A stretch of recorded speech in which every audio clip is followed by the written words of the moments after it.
இந்த வீடியோவை உங்களுக்கு வழங்குவோர் மாலை முரசு செய்திகள் தொலைக்காட்சியின் படிப்போம் ஜெயிப்போம் உயர்கல்வியை தேர்ந்தெடுப்பதில் உள்ள சந்தேகங்களை தீர்க்கும் நிகழ்ச்சி தினமும் மாலை 5 மணிக்கு.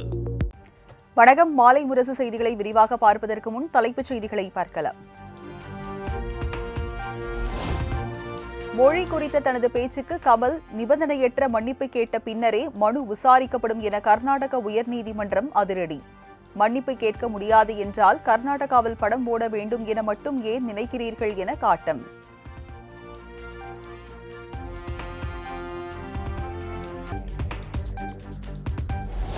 கன்னட மொழியை சிறுமைப்படுத்தி அம்மாநில மக்களை புண்படுத்தும் நோக்கம் இல்லை. என் பேச்சு தவறாக புரிந்து கொள்ளப்பட்டது வருத்தமளிக்கிறது. நாம் அனைவரும் ஒரே குடும்பத்தை சேர்ந்தவர்கள் என்பதை குறிக்கும் நோக்கிலேயே பேசியதாக கமல்ஹாசன் விளக்கம்.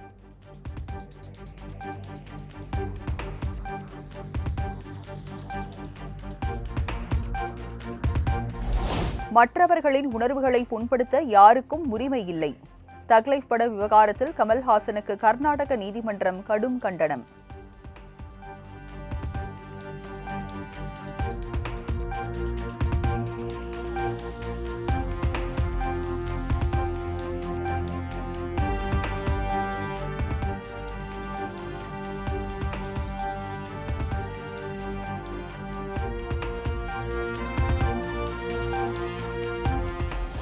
ஆன்லைன் விளையாட்டுகளுக்கு தமிழ்நாடு அரசு விதித்த நேர கட்டுப்பாட்டை எதிர்த்து தொடரப்பட்ட வழக்குகள் தள்ளுபடி. மக்களை பாதுகாக்க வேண்டிய கடமை அரசுக்கு உள்ளதாக சென்னை உயர்நீதிமன்றம் உத்தரவு.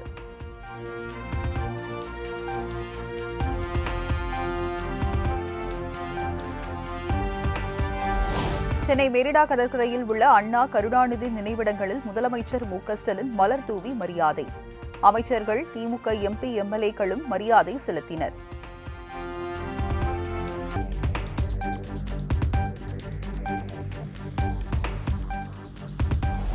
அனைத்து வகை உள்ளாட்சி அமைப்புகளிலும் மாற்றுத்திறனாளிகளுக்கு நியமன முறையில் பிரதிநிதித்துவம் வழங்கும் மசோதா. தமிழ்நாடு அரசின் சட்ட மசோதாவுக்கு ஆளுநர் ஆர்.என். ரவி ஒப்புதல்.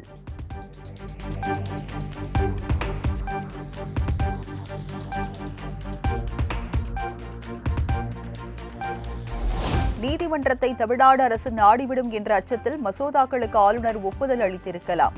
சென்னை அண்ணா அறிவாலயத்தில் கருணாநிதி சிலைக்கு மரியாதை செலுத்திய பின் முதலமைச்சர் மு.க.ஸ்டாலின் பேட்டி. 102 இடங்கள்ல அதைத் தொடர்ந்து அரசினுடைய சாதனைகளை மக்களிடத்தில் விலக்கி சொல்லக்கூடிய வகையில் அந்த பிரச்சாரமும் தொடர்ந்து நடைபெறவிருக்கிறது. மாற்றுத்திறனாளிகளுக்கு இன்னைக்கு அந்த பில்லு கவர்னர் ஒப்புதல் கொடுத்திருக்காரு. உள்ளாட்சி அமைப்புகளில் அவருடைய பிரதிநிதித்துவம் எப்படி பார்க்குறீங்க? இன்னைக்கு அது எதிர்பார்த்ததான், அது ஒன்றும் பிரச்சனை இல்லை. அது சட்டமன்ற தீர்மானத்தை நிறைவேற்றி அதை அனுப்பிச்சிருக்கிறோம். அதை அனுப்பிச்சிருக்கிறாரு. ஒருவேளை நீதிமன்றத்துக்கு நாங்கள் போய்டணும் பயந்து.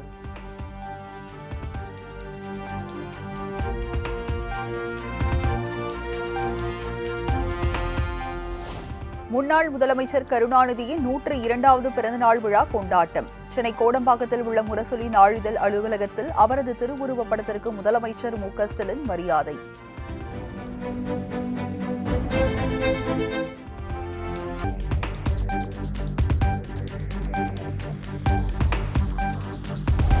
கலைஞருக்கும் கேப்டனுக்கும் இடையேயான நட்பு மிகவும் ஆழமானது என பிரேமலதா நிகழ்ச்சி. தமிழுக்கும் தமிழ்நாட்டிற்கும் கலைஞர் ஆற்றிய பணிகள் அனைவரின் மனதிலும் நீங்கா இடத்தை பிடித்துள்ளதாகவும் புகழாரம்.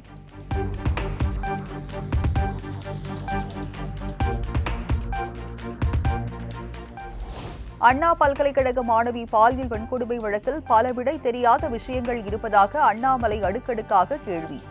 டிசம்பர் 24ஆம் தேதி ஏதோ மர்மம் நடந்துள்ளதாகவும் இதில்தான் அந்த சார் ஒளிந்துள்ளார் எனவும் வீடியோ வெளியீடு.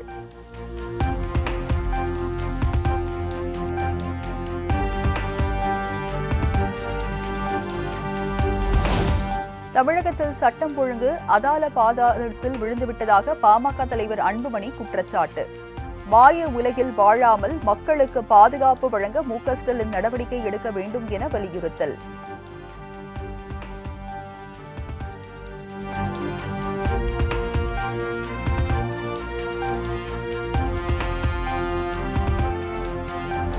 தைலாபுரம் இல்லத்தில் பாமக முக்கிய நிர்வாகிகளுடன் ராமதாஸ் ஆலோசனை. பாமக கௌரவ தலைவர் ஜி.கே. மணி, அருள்மொழி, வடிவேல் ராவணன் உள்ளிட்டோர் பங்கேற்பு.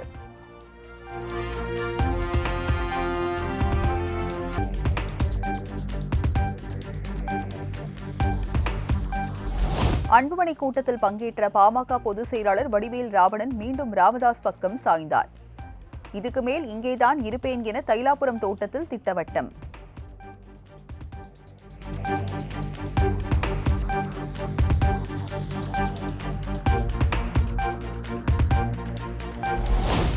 மற்றவர்களை கோமாளி என்று விமர்சிக்கும் முதல்வர் வருகிற 2026 ஏமாளி ஆவார் என பாஜக மூத்த தலைவர் தமிழிசை சவுந்தரராஜன் விமர்சனம்.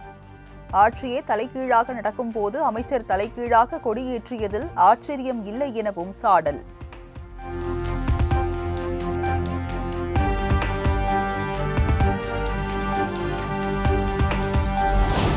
ஜனநாயகன் படப்பிடிப்பு நேற்றுடன் முடிவடைந்த நிலையில் அரசியல் பணியை தீவிரப்படுத்தும் தவிக தலைவர் விஜய் விரைவில் மாவட்ட செயலாளர்களை தனித்தனியாக சந்தித்து ஆலோசனை நடத்த உள்ளதாக தகவல்.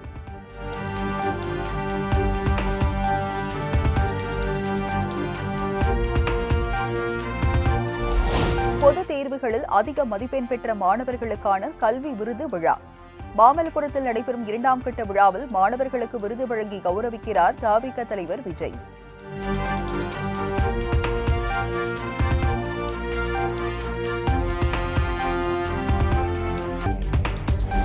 டாஸ்மாக் வழக்கு கனிம வள கொள்ளை வழக்குகளை விசாரித்த அமலாக்கத்துறை அதிகாரிகள் பணியிட மாற்றம்.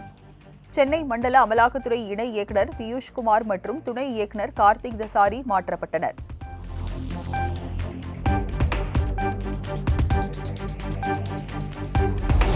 தமிழ்நாட்டில் அரசு பேருந்துகளில் கட்டணம் உயர்த்தப்படாது என போக்குவரத்து துறை அமைச்சர் சிவசங்கர் திட்டவட்டம். பேருந்து கட்டணம் தொடர்பான மக்களின் கருத்து நீதிமன்றத்தில்தான் சமர்ப்பிக்கப்படும் எனவும் பேட்டி.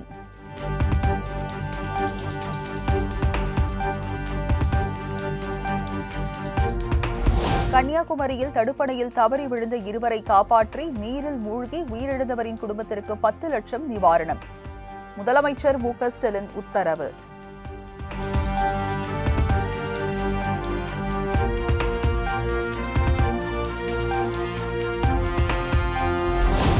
ஹைதராபாத்தை சேர்ந்த தனியார் நிறுவன உரிமையாளர் பரத்குமார் என்பவரிடம் 2 கோடி ரூபாய் ஏமாற்றியதாக புகார். அதிமுகவை சேர்ந்தவரும் நடிகருமான அஜய் வாண்டையார் மீது நுங்கம்பாக்கம் போலீசார் மோசடி வழக்கு பதிவு.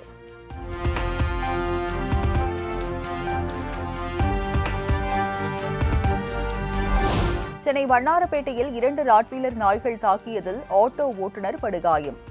வாய்ப்பூட்டு அணியாமல் நாய்களை அழைத்து சென்ற உரிமையாளர் மீது நடவடிக்கை எடுக்க வலுக்கும் கோரிக்கை.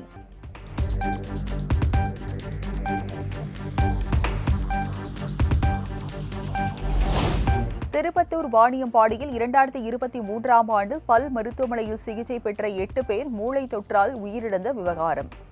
மருத்துவமனைக்கு சீல் வைத்து மாவட்ட சுகாதாரத்துறை இணை இயக்குநர் நடவடிக்கை.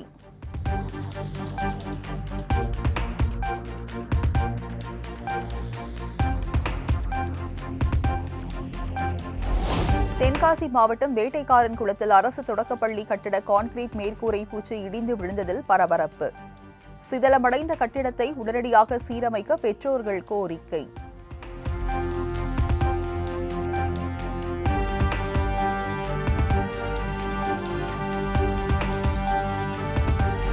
சிவகங்கை மாவட்டம் அழகமாநகரி கிராமத்தில் நள்ளிரவில் ஆடு கோழி திருட வந்த இருவர் அடித்து கொலை. உடலை பிரேத பரிசோதனைக்கு அனுப்பி வைத்து கிராம மக்களிடம் போலீசார் விசாரணை.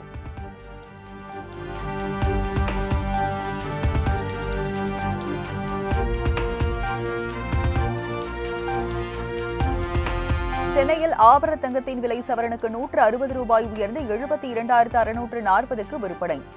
1 கிராம் 9,080க்கு விற்பனையாகிறது.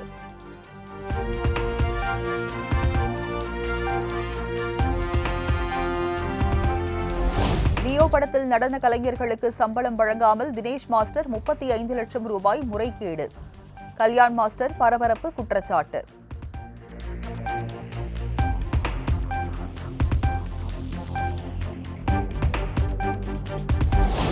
நடன கலைஞரை தினேஷ் மாஸ்டர் மற்றும் அவரது குழுவினர் தாக்கும் பரபரப்பு சிசிடிவி காட்சிகள் வெளியீடு. தினேஷ் மாஸ்டர் பதவி விலக வலியுறுத்தி அலுவலகத்தை முற்றுகையிட்டு உறுப்பினர்கள் போராட்டத்தில் ஈடுபட்டதால் பரபரப்பு.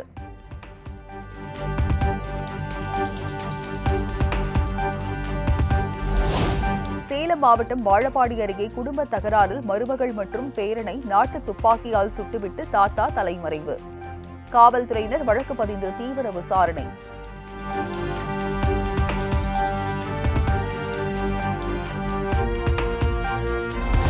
கோவை மாவட்டம் பொள்ளாச்சியில் 12ஆம் வகுப்பு மாணவி தூக்கிட்டு தற்கொலை.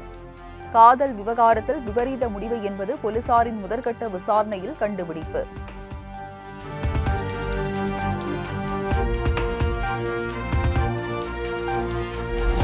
ராமநாதபுரம் மாவட்டம் திருவாடானையில் ஓட்டுநரின் கட்டுப்பாட்டை இழந்து வேப்பமரத்தின் மீது சரக்கு லாரி மோதி விபத்து. லாரிக்குள் சிக்கிக் கொண்ட ஓட்டுநரை போராடி மீட்ட தீயணைப்புத் துறையினர்.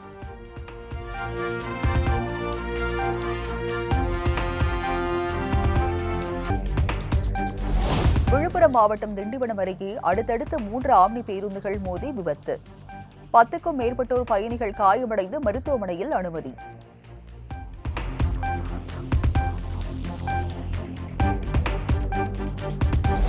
பக்ரீத் பண்டிகையை முன்னிட்டு கள்ளக்குறிச்சி மாவட்டம் பாணாபுரம் அருகே உள்ள அத்தியூர் வாரச்சந்தையில் 2.5 கோடி ரூபாய்க்கு ஆடுகள் விற்பனை. திண்டுக்கல் அதிகாரிப்பட்டி சந்தையில் 1 கோடிக்கு மேல் வர்த்தகமானதால் வியாபாரிகள் மகிழ்ச்சி.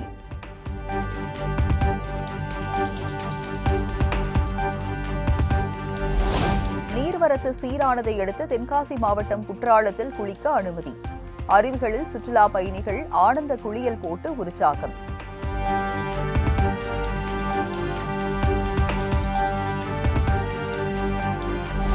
பழனி தண்டாயுதபாணி சுவாமி கோவிலில் வைகாசி திருவிழா கொடியேற்றத்துடன் தொடக்கம். ஏராளமான பக்தர்கள் கலந்து கொண்டு அரோஹரா முழக்கம் எழுப்பி சுவாமி தரிசனம்.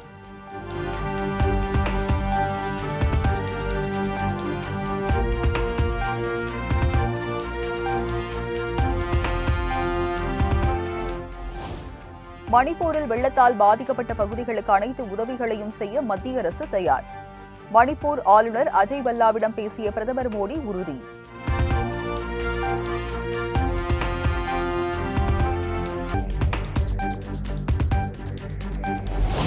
ஆபரேஷன் சிந்தூர் நடவடிக்கைகளுக்கு பிறகு நாளை கூடுகிறது மத்திய அமைச்சரவை கூட்டம். பிரதமர் மோடியின் 3வது பதவிக்காலத்தின் 1ஆம் ஆண்டு நிறைவை குறிக்கும் வகையில் முக்கிய ஆலோசனை.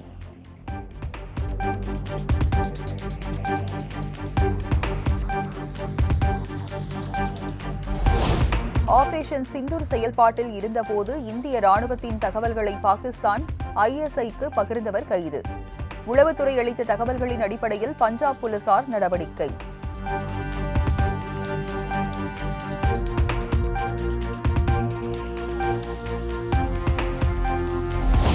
பெங்களூருவில் உள்ள விராட் கோலிக்கு சொந்தமான மதுபான விடுதி மீது போலீசார் வழக்கு பதிவு. புகைப்பிடிக்க தனியிடம் இல்லை என கூறி நடவடிக்கை.